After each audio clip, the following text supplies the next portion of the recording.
Bem-vindo, caro ouvinte, ao canal Fomos Invitados. Aqui é o Augusto e hoje eu trago um quadro novo, o Guto Talks, como bem dá pra ler no título, né? E por conta de ser um quadro novo, acho que vale também uma introdução um pouco mais longa de como ele vai ser, né? Diferente do habitual podcast que eu faço aqui com o Nick, embora ele não tenha sido tão habitual assim, mas prometemos que isso tá pra mudar. Enfim, diferente do podcast, onde a gente fala de uma obra como um todo, o Guto Talks vai abordar e dar minha opinião em particular sobre um tema mais específico dentro de uma obra.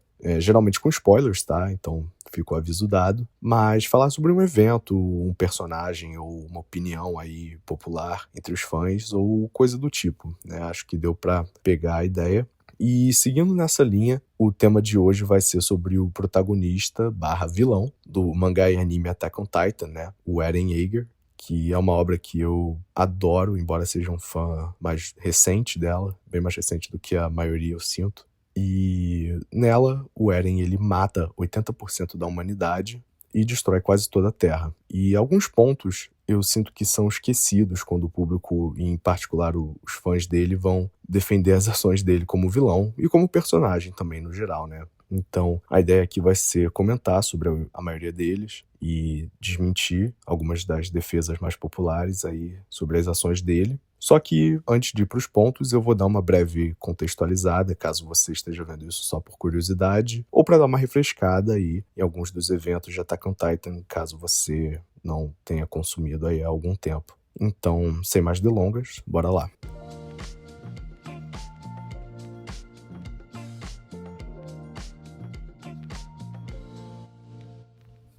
Então, gente, esse trecho vai ser um resumo bem básico da obra. Eu acho que mesmo com isso, caso você não tenha assistido, vale super a pena assistir. Mas, de qualquer forma, o mundo de Attack on Titan é um mundo fictício, mas retratado tecnologicamente falando como se fosse aí nas primeiras décadas de 1900 do nosso mundo. Com exceção do reino onde os protagonistas moram, e esse reino ele fica numa ilha isolada do mundo, a Ilha de Parades, e é um reino cercado de muralhas, e a população dentro delas não tem muita noção de nada que existe além das muralhas, só que existem criaturas chamadas de titãs, que são gigantes, meio animalescos e comem humanos, né, mas não tem mais muitas informações além disso.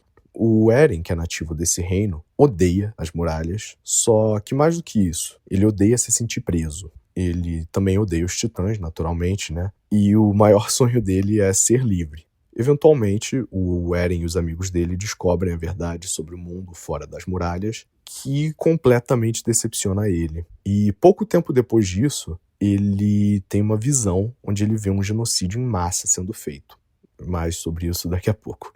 Eles chegam até o limite da ilha, que é o oceano, né, até então desconhecido, e o Eren lança uma frase dele, que é a seguinte: "Ei, se a gente matar todos os inimigos ali, vamos ser finalmente livres?"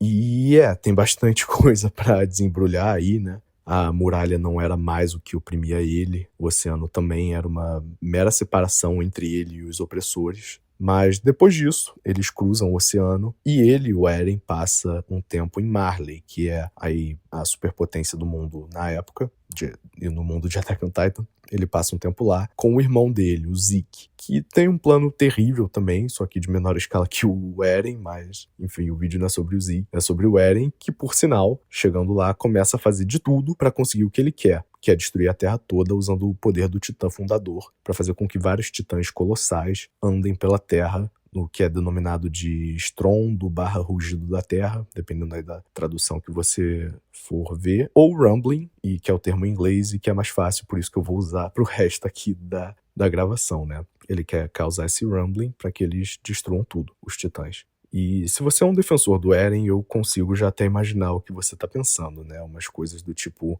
mas foi pela ilha, ou foi pelos amigos dele, ou coisa do tipo, mas tudo isso é mentira. Ou, no máximo, meias verdades. E agora, finalmente, vamos avaliar de maneira um pouco mais profunda esses pontos.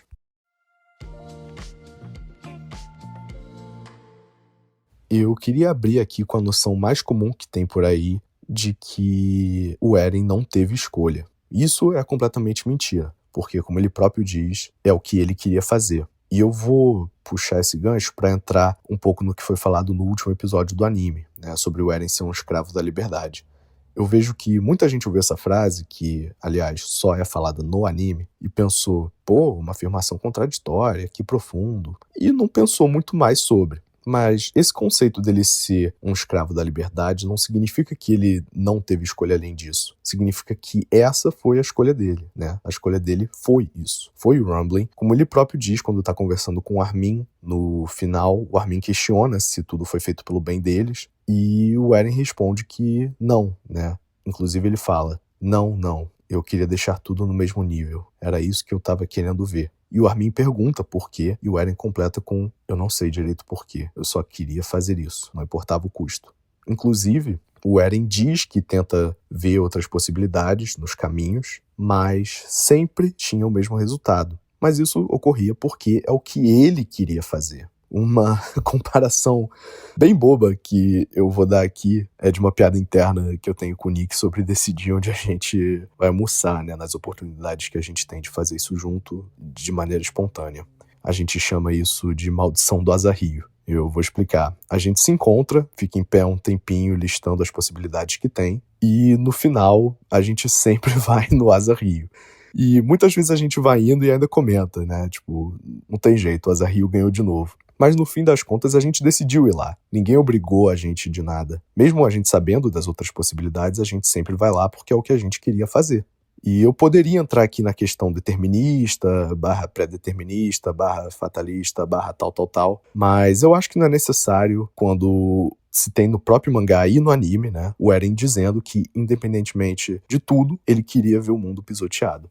Você poderia também tentar justificar dizendo que ele fez isso para proteger a ilha. E mais do que isso, para proteger os amigos. Mas isso também é, no caso da ilha, mentira. E no caso dos amigos é uma meia-verdade. Mas, começando sobre a ilha, né, como um todo, a gente tem que se perguntar do que o Eren queria proteger ela, né? A resposta óbvia seria das outras nações, já que foi feita uma declaração de guerra contra Parades. Mas se vocês lembram bem, quem estava por baixo dos panos da declaração de guerra contra Parades foi o Eren. Na verdade, foram o Eren, o Zeke e a Helena, né? Quem propõe para o governo de Marley continuar a busca pelo fundador foi o Zeke. A gente vê o Eren planejando com a Helena que eles vão fazer depois da declaração de guerra, antes da declaração de guerra, né? Eles já sabem que vai rolar e eles já vão se preparando para isso sem tentar nenhum outro recurso diplomático nem nada. E, a propósito, a parte do plano que envolve o Eren destruir tudo em Libero, né, que é o campo de concentração onde ficam os Eldianos em Marley, um deles,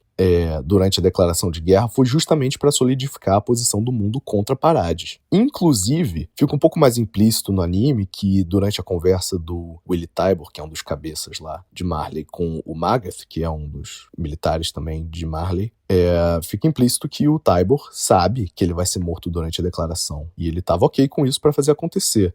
Claro, eu não tô aqui também para inocentar o governo de Marley. Assim como o Eren quis fazer o Rumbling, os governantes de Marley e os Tybur também estavam mais do que satisfeitos com declarar guerra.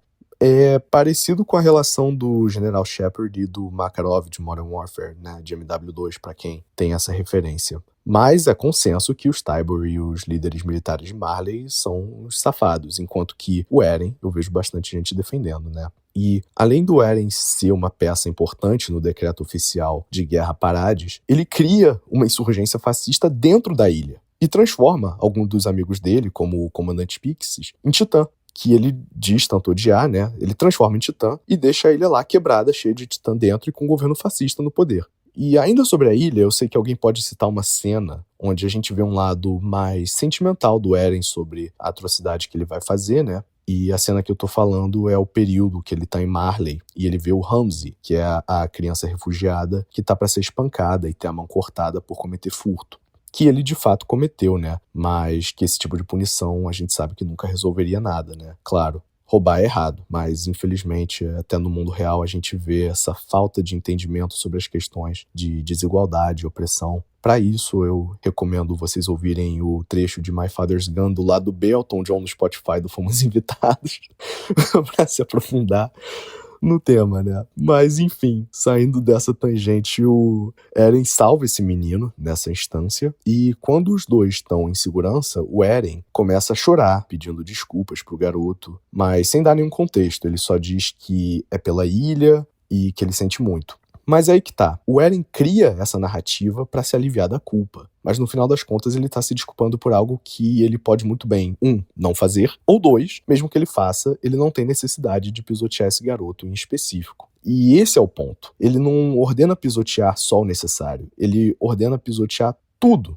Não tô e nem tudo, tô falando só de civis inocentes, não. Ele pisoteia animais, plantas, pela simples vontade de fazer isso. A gente vê alguns personagens na obra criando mecanismos para lidar com aflições que eles estão lidando, né? O Reiner, por exemplo, começa a ter uns lapsos lá de personalidade dupla, quando ele ainda estava no reconhecimento. E no final, o próprio Armin, no final do anime, no caso, ele tenta consolar o Eren dizendo que ele também tem uma certa culpa por mostrar o livro sobre o mundo lá fora pro Eren. E ele se sente um pouco culpado por criar certas expectativas pro Eren, embora a gente saiba que no final das contas as ações do Eren são do Eren, né? Ele reagir de tal forma pelas expectativas quebradas é responsabilidade dele.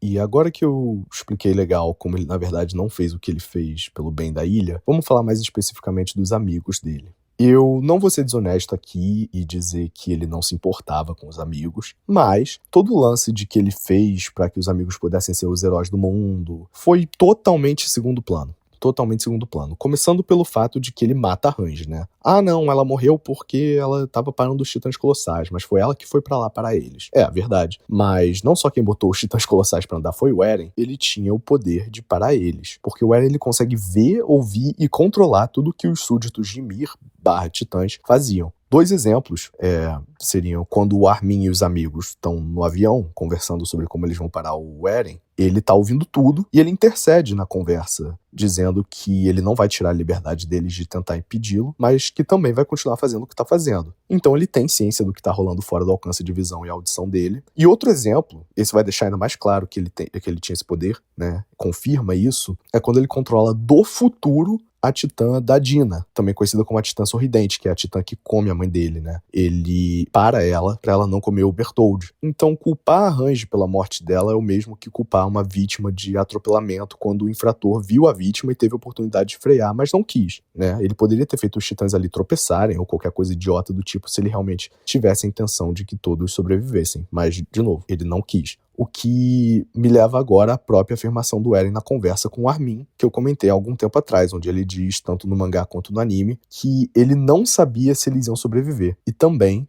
essa eu só lembro de ver no anime, mas enfim, o Armin perguntando pro Eren diretamente se ele fez isso por eles, e o Eren responde que não, que ele fez porque ele queria ver a terra pisoteada, né? Que foi a frase que eu citei um pouco mais no início. De novo, eu acredito que sim, ele ainda se importava com os amigos em algum nível, fazendo uma comparação com o Poderoso Chefão e incluindo spoilers, então pula aí uns 15 segundos caso qualquer coisa. Mas eu seria ingênuo aqui em dizer que o Michael não se importava com o Fredo, mesmo depois de mandar matar ele. Só que nesse exemplo, a intenção dele era matar o Fredo, por mais duro que fosse. A do Eren não era matar os amigos dele, mas de novo, ele não sabia se eles iriam sobreviver. O plano dele era indiferente sobre a sobrevivência dos amigos dele. Com exceção da Mikasa, que naquele ponto ele já sabia que ela teria uma escolha, então fica-se entendido que ele sabia que ela pelo menos ia sobreviver. E talvez, com exceção da história, que ele tenha uma conversa em específico para convencer ela a ficar fora de intervir. E eu vou aproveitar para puxar esse gancho e fazer algumas observações mais interpretativas minhas sobre o Eren. Então, bora ver quais são.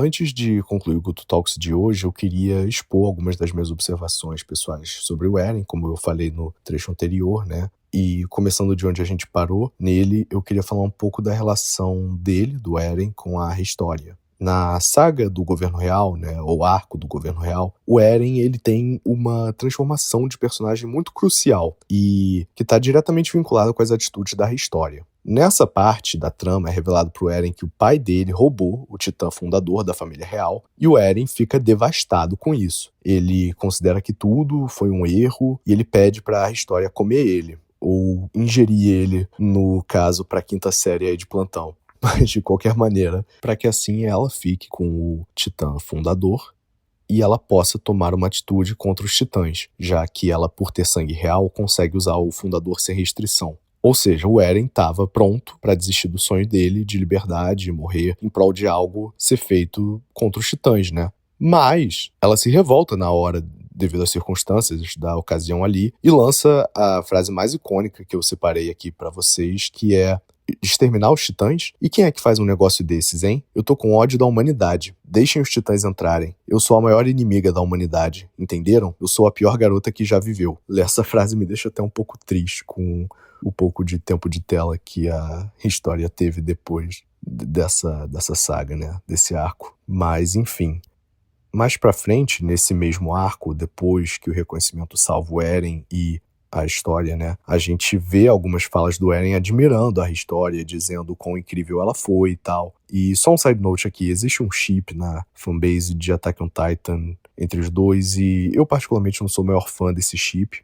Eu, na verdade, gosto muito quando uma obra retrata uma amizade e uma admiração sincera de um homem e uma mulher sem segundas intenções, né? Mas enfim, ela, e mais particularmente esse momento, se torna uma referência para o personagem que o Eren se torna na 4ª temporada. Claro que muito dos traços ele já tinha, né? Quando ele tá loucaço lutando com a Annie a segunda vez, né, lá na cidade, ele faz um comentário meio abstrato ainda sobre destruir o mundo. Mas, de qualquer forma, tá na caverna com a história é um período que é muito marcante para ele. E ele relembra esse momento quando ele conta para a história das visões que ele teve. E justamente, notem que ela é uma das pouquíssimas pessoas que ele tem mais abertura para contar sobre os planos, né, sobre os seus planos, justamente pela autodeclaração dela de pior garota do mundo. E a outra coisa que eu queria falar é que, apesar de tudo, tem uma frase muito boa de um dos militares de Marley no final, do secretário Müller, é o nome dele. Ele diz: nos aproveitamos do ódio, o instauramos e cultivamos ele. Acreditamos que o ódio traria nossa salvação. Nós despejamos todos os nossos problemas, os quais não queríamos lidar, naquela que chamamos de Ilha dos Demônios. E o resultado é o nascimento daquele monstro, aquele que é o nosso ódio marchando de volta pra gente. Ele fala isso quando eles avistam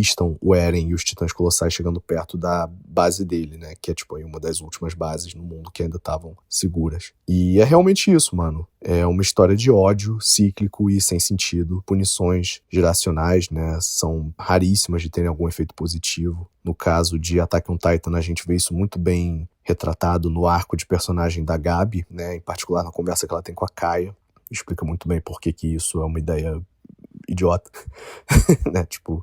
Isso foi no episódio 70 do anime, eu não sei ao certo o capítulo do mangá, mas é isso. No fim do dia, pessoas são pessoas, independente de etnia, nacionalidade, religião, gênero ou qualquer outro rótulo, qualquer classificação que a gente possa ter. O que realmente determina quem somos são nossas ações, né? E no caso do Eren, realmente, ele viveu numa realidade dura, uma realidade que ele não teve escolha. Embora ele tenha guiado os titãs de ataque do passado em alguns pontos, mas o contexto geral do mundo que ele vive não é culpa dele. Mas ele viveu fora das muralhas, conheceu pessoas boas lá fora, pessoas não preconceituosas como o Onyokopon, e até a própria Helena, né? Ela é meio filha da puta, mas, tipo, preconceituosa ela não é com Eldianos. E inclusive representantes de nações como Rizuru, que não tinham preconceito com Eldianos. E eu sei que Rizuru também tinha questão de interesse nos recursos da ilha, né? Mas eles optaram por relações diplomáticas, e a nível pessoal a gente vê a representante deles tratando bem o Falco, por exemplo, né?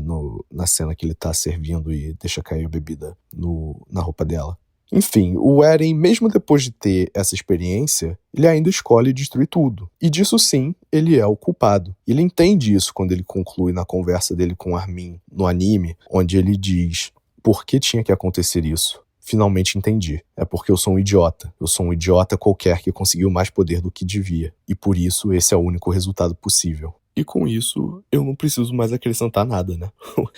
Temos aí uma afirmação do próprio Eren admitindo exatamente o ponto, que ele é simplesmente um idiota qualquer que conseguiu mais poder do que devia. O que me torna livre para poder fazer a despedida propriamente desse Goto Talks.